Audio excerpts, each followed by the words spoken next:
What's going on, guys? Welcome to another video. My name is Jay. This is Jay Medicine. Welcome back to the channel, unless you're new.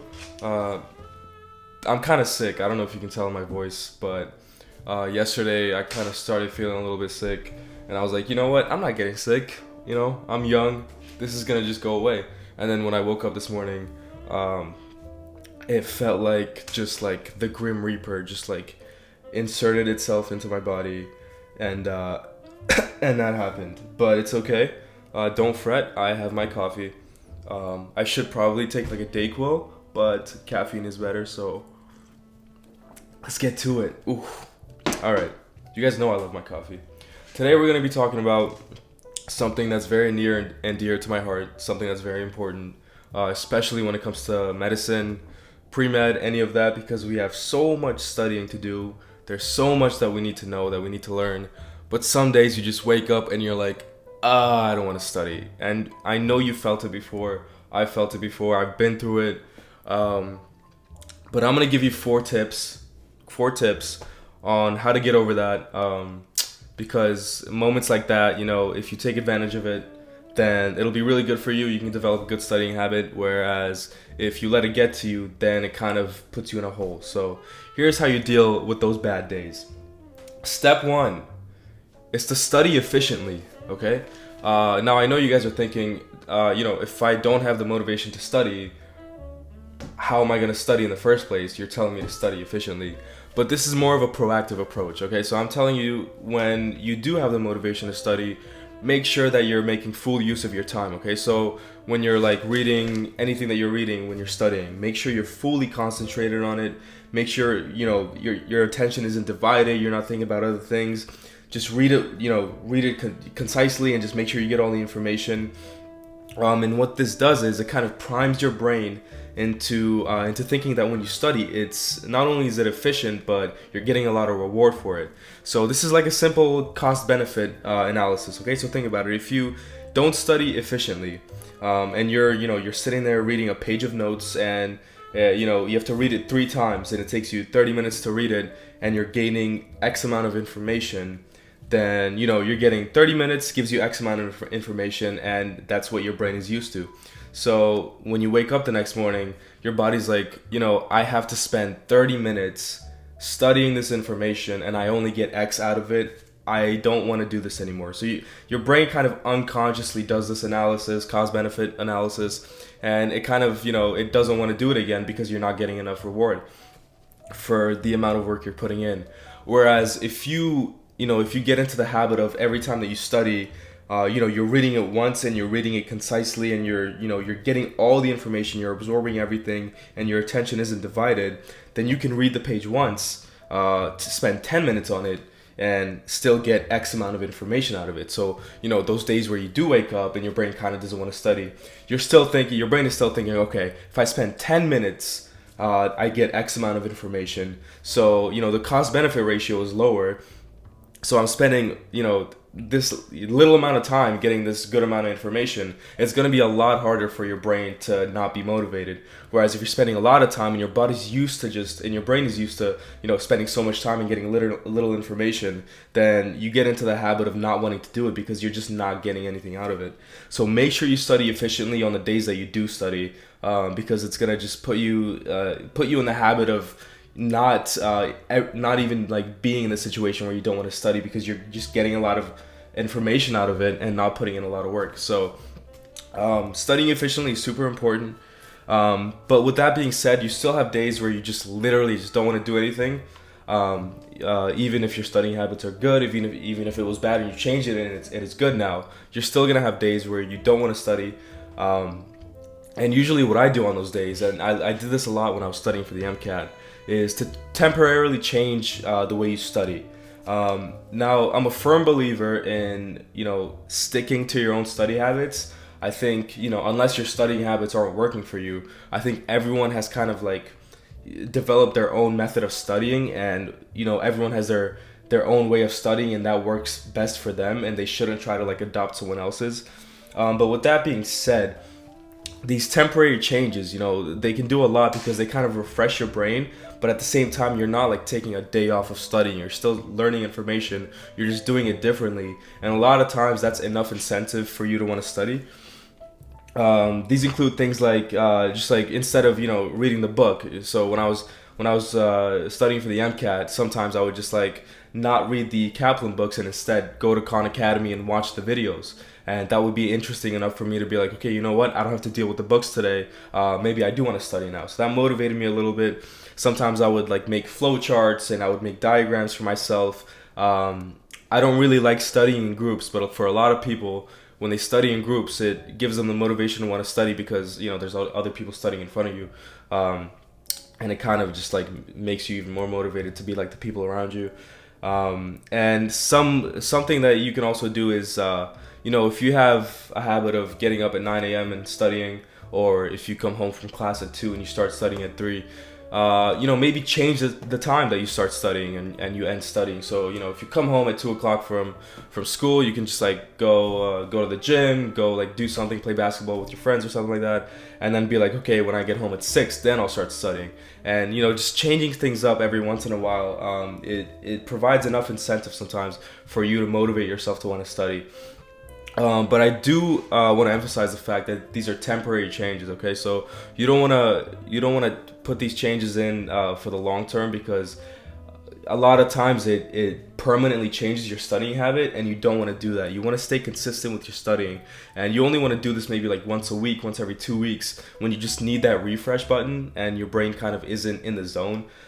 That's when you want to use it. You don't want to use it a lot, because then your brain is just going through these like changes in habits, and in the long run, it's not really good for the way that you study.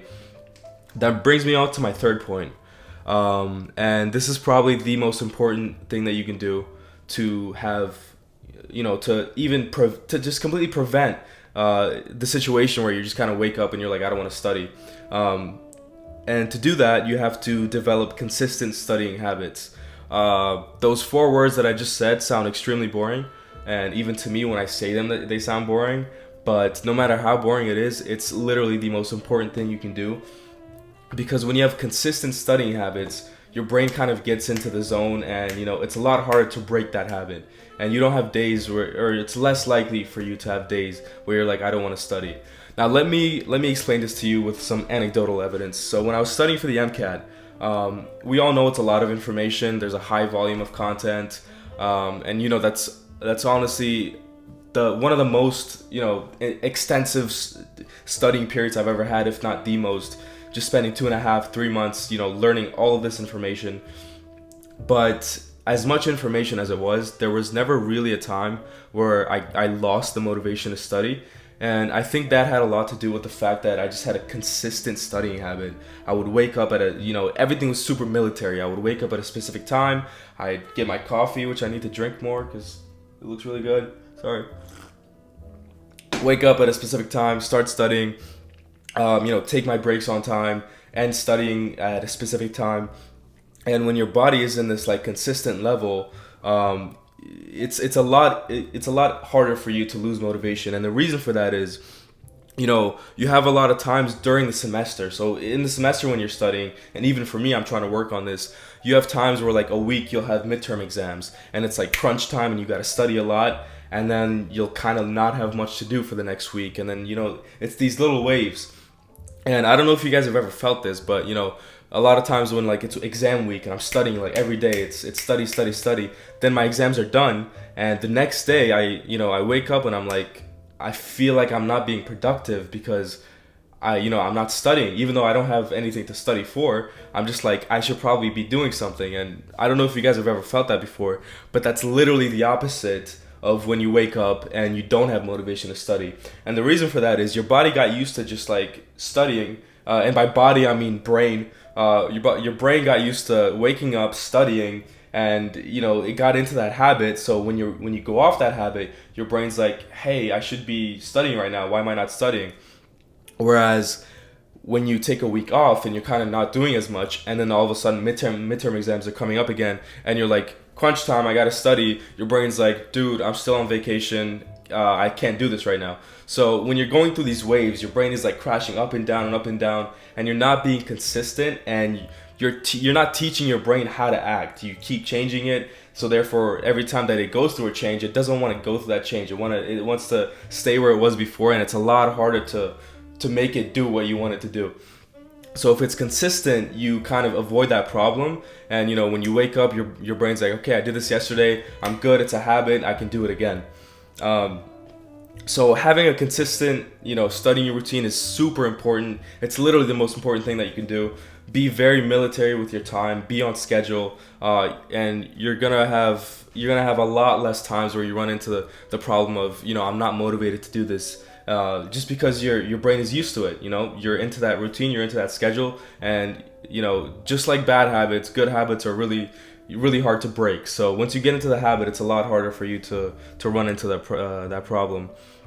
The fourth step, or the fourth tip that I have, is just waking up and like getting into the process of studying sometimes is very hard. Because say you wake up in the morning and the first thing you have to do is study. When you wake up, your brain is thinking, oh, like I gotta go through all these chapters and I gotta read all these PowerPoints, and you don't want to do that.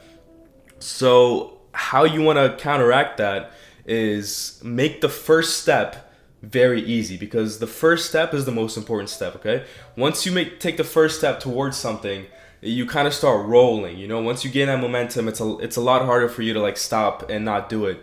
So for me, the way I make that first step super easy is my little friend. I make a cup of coffee. So in the morning when I'm thinking, okay, I gotta study and I don't want to study, my routine is make a cup of coffee, start cleaning my room, open up my laptop, maybe just relax for like 5 minutes, and then start studying. So as soon as I wake up, I do a very easy task, which is make coffee, which makes me happy as well because it has drugs, and drugs are good, but don't do drugs. But yeah, I make the coffee, and then that's my first step, and that's a really easy step. So once I put that first step in, it's kind of like snowball effect. Then I'm kind of like finding myself cleaning my room now, and then it's a lot easier for me to open my laptop, get my books, and then start studying. So it's kind of like a transition, you don't want to like cold turkey just jump into studying, because your brain doesn't want to do that. Make that first step super easy. If it's making a cup of coffee, or if it's just opening your laptop and opening your notes and just like watching a YouTube video on your laptop. Even if your notes are on your laptop, you don't have to jump straight into the notes. Just slowly transition into it and just get the ball rolling, and that's a lot easier for you to get into it.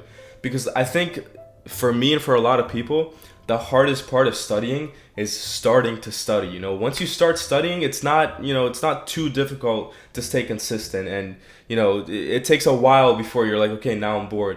But just starting studying is a very hard thing to do. And if you make the first step super easy, then it's a lot easier to just get the ball rolling and get into the habit of waking up and studying, because you're transitioning into it instead of just like cold turkey jumping right into it. With that being said, good luck to everyone taking the MCAT. It's MCAT season.